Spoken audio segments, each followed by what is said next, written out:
मुंब्र्यात जितेंद्र आव्हाडांचं वर्चस्व ढासळलं आणि इथं एमआयएमकडून निवडणूक लढून सेहर शेख ही तरुणी नगरसेविका म्हणून निवडून आली. निवडून आल्यानंतर कैसा हराया असं म्हणत थेट जितेंद्र आव्हाडांना खुलं आव्हान दिलं. शिवाय एमआयएमच्या पतंगाचा रंग हिरवा आहे आणि संपूर्ण मुंब्र्याचा रंग मला हिरवा करून टाकायचा आहे. एमआयएमच्या पतंगामुळे संपूर्ण महाराष्ट्र हादरून गेलाय असं विधान सेहर शेखनं केल्यामुळे महाराष्ट्रातील राजकारण ढवळून निघालं. एमआयएमच्या यशामुळे अनेक पक्ष हादरून गेलेत. महानगरपालिका निवडणुकांचे निकाल लागल्यानंतर अनेक शहरांमध्ये सत्ता कोणाची येईल यापेक्षा कोणी काय परफॉर्मन्स दाखवून दिला यामध्ये सगळ्यात जास्त चर्चा सुरू आहे ती एमआयएमची.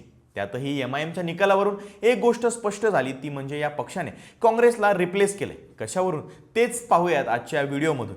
नांदेडमध्ये काँग्रेसला 10 तर एमआयएमला 14 जागा मिळाल्या. याबद्दल अशोक चव्हाणांना प्रश्न विचारण्यात आला. त्यावर उत्तर देताना ते म्हणाले, काँग्रेसची स्पेस कोणीतरी घेणारच होतं. काँग्रेस काही कामगिरी करेल अशी ज्या लोकांना अपेक्षा होती त्यांना कळालं की काँग्रेस आता विरोधी पक्ष म्हणूनही ताकदीने उतरू शकत नाहीये. त्याबद्दल लोकांना प्रचिती आली. त्यामुळे त्यांनी पर्याय म्हणून एमआयएमला निवडून दिलंय. अल्पसंख्याक समुदायातील लोकांना काँग्रेसवर विश्वास राहिलेला नाहीये. त्यामुळे काँग्रेसची स्पेस आता एमआयएमने घेतली. ती स्पेस राष्ट्रवादी घेईल असं वाटत होतं पण तसं झालं नाही. म्हणून आजचा विषय आहे तो म्हणजे काँग्रेसची स्पेस आता एमआयएमने घेतली. पण हे कशावरून बोलता येईल तर त्याचं कारण म्हणजे एमआयएमची वाढती ताकद. आकड्यांवर गेलात तर बराच फरक आहे. महाराष्ट्रभरातल्या 29 महानगरपालिकांमध्ये काँग्रेसने 324 तर एमआयएमने 126 नगरसेवक निवडून आणलेत. काँग्रेसने 3 पट जास्त नगरसेवक निवडून आणले असले तरी एमआयएमने मिळवलेलं यश केवळ आकड्यांपुरतं मर्यादित नाहीये. मालेगाव, धुळे, छत्रपती संभाजीनगर, नांदेड, नागपूर आणि मुंबईतल्या काही भागातल्या निकालांमधून मतदारांच्या मानसिकतेमध्ये होत असलेला स्पष्टपणे बदल दिसतोय. छत्रपती संभाजीनगरमध्ये एमआयएमने अभूतपूर्व यश मिळवलं. 115 जागांच्या या महापालिकेत 2017 मध्ये एमआयएमचे 25 नगरसेवक निवडून आले होते. तिथेच यावेळेस 33 नगरसेवक निवडून आलेत आणि दुसऱ्या क्रमांकाचा सर्वात मोठा पक्ष म्हणून एमआयएम समोर आला. आता इथे एमआयएमने काँग्रेसला मागे कसं टाकलं तर एमआयएमने मुस्लिम बहुल वॉर्डमध्येच नाही तर काँग्रेसचा आजवरचा हक्काचा मतदार राहिलेला दलित आणि अल्पसंख्याक मतदार हा एमआयएमने काबीज केला. सोलापूरमध्ये 8 जागा, धुळ्यामध्ये 10, मालेगावमध्ये 21 जागा, अमरावतीत 12 जागा, अकोल्यात 3 जागा असं सगळं जिंकून एमआयएमने विदर्भात काँग्रेसच्या वोट बँकेला सुद्धा मोठं खिंडार पाडले. मुंबईमध्ये 8, नागपूरमध्ये 6, भिवंडीमध्ये 4 इतकंच नाही तर राष्ट्रवादीचा बालेकिल्ला मानल्या जाणाऱ्या मुंब्र्यामध्ये एमआयएमने 5 जागा खेचून आणल्यात. नांदेडमध्ये सुद्धा एमआयएमने 14 जागा जिंकल्यात तर जालन्यातही 2 जागांवर एमआयएमने विजय मिळवला. दोन्ही पक्षांच्या वोट बँकला लक्षात घेतलं तर पारंपरिकपणे काँग्रेसकडे जाणारा मुस्लिम मतदार आता एमआयएमकडे एक ठोस पर्याय म्हणून बघताना दिसतोय. आता तुम्ही विचार करत असणार की हा निकाल एमआयएमच्या बाजूने कसा लागला. हे अचानक घडलं नाहीये तर भाजपने या दशकामध्ये हिंदुत्वाच्या मुद्द्यावर राजकारण अधिक आक्रमकपणे मांडलं. भाजपने हिंदुत्वाची धार वाढवली. त्याचा परिणाम म्हणजे अल्पसंख्याक समाजामध्ये असुरक्षिततेची भावना निर्माण झाली.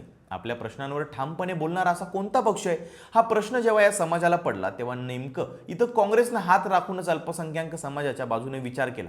पण तेच दुसरीकडे भाजपच्या हिंदुत्वाच्या प्रचाराला एमआयएमने मुस्लिम धार्जिन राजकारण करत काउंटर केलं जे या पक्षाला फायद्याचं ठरलं. काँग्रेसने मुस्लिम समुदायाच्या विरोधात जाणारे मुद्दे, अल्पसंख्याकांची हक्क असे सगळे मुद्दे योग्यरित्या हाताळले नाहीत. काँग्रेस धर्मनिरपेक्ष पक्ष म्हणून अपुरा पडला. हीच राजकीय पोकळी एमआयएमने भरून काढली. एमआयएमने काँग्रेस हा मुस्लिम मतदारांना फक्त मतांसाठी वापरून घेतो आणि वाऱ्यावर सोडून देतो हा मुद्दा रेटून ठेवला. एकीकडे धार्मिक मुद्दे लावून धरले आणि दुसरीकडे एमआयएमने स्थानिक मुद्द्यांवर जसं पाणी, रस्ते, शिक्षण या मुद्द्यांवरती फोकस केला. यामुळे महिलांच्या मतांचा मोठा सपोर्ट एमआयएमला मिळाला. शिवाय पक्षाने सर्वसमावेशक उमेदवार दिले ज्यामध्ये 6 गैर मुस्लिम ज्यात हिंदू आणि बौद्ध देखील होते. एमआयएम प्रमुख असुद्दीन ओवेसी यांनी एमआयएमवर फक्त मुस्लिमांसाठीचा पक्ष नाही तर सर्वांसाठीची भूमिका या सर्वसमावेशक भूमिकेमुळे एमआयएम पक्षाची इमेज व्यापक झाली. इम्तियाज जलील आणि वारिस पठाण यांसारख्या नेत्यांच्या डोअर टू डोअर मोहिमा राबवल्या. एमआयएमच्या याच ग्रासरूट स्ट्रॅटेजीमुळे पक्षाची ताकद वाढली आणि मुस्लिम मतदार हा काँग्रेसपासून दूर होत गेला. याशिवाय मुस्लिम बहुल शहरांमध्ये एमआयएमने मुस्लिम मतांचं एकत्रीकरण केलं जिथे काँग्रेस कमकुवत झाली. उदाहरणार्थ संभाजीनगरमध्ये एमआयएमने काँग्रेसचा पराभव केला. एमआयएमने मुंबई, नागपूर, ठाणे अशा शहरी भागांमध्ये जास्त जागा जिंकल्या जिथे काँग्रेस आणि समाजवादी पार्टीची पकड होती. एकंदरीत एमआयएमच्या जागा 2015 पेक्षा दुप्पट झाल्या तर काँग्रेसची पकड ढिली होत चालली. हे मुस्लिम मतदारांच्या नव्या पर्यायाची सुरुवात आहे. पण यामुळे सेक्युलर गठबंधन कमकुवत होऊ शकतं अशा चर्चेलाही सुरुवात झालेली आहे. महत्त्वाचं म्हणजे एमआयएमवर भाजपची बी टीम असा आरोप काँग्रेस आजवर करत आलाय त्याला छेद देण्याचं काम या निकालाने केलं. 2019च्या लोकसभा निवडणुकीमध्ये एमआयएम आणि वंचित बहुजन आघाडीची युती होती. या दोन्ही पक्षांनी एकत्रितपणे राज्यातल्या 48 जागांवर आपले उमेदवार उभे केले होते आणि या लोकसभा निवडणुकीत या युतीने सुमारे 41 लाख मतं मिळवली होती जी राज्यातल्या एकूण मतदानाच्या 14% इतकी होती. पण यामुळे झालं असं की काँग्रेस आणि राष्ट्रवादीची जे काही मुस्लिम आणि दलित मतं होती त्याचं विभाजन झालं आणि त्याचा फायदा हा थेट भाजपला झाला. म्हणून भाजपची MIM ही बी टीम आहे असं म्हटलं जात होतं. पण आता अनेक ठिकाणी भाजपनंतर काँग्रेसला मागे टाकून MIMने दुसऱ्या क्रमांकाचा पक्ष बनत स्वतःला सिद्ध केले, तर अनेक ठिकाणी काँग्रेस तिसऱ्या क्रमांकावर फेकली गेली.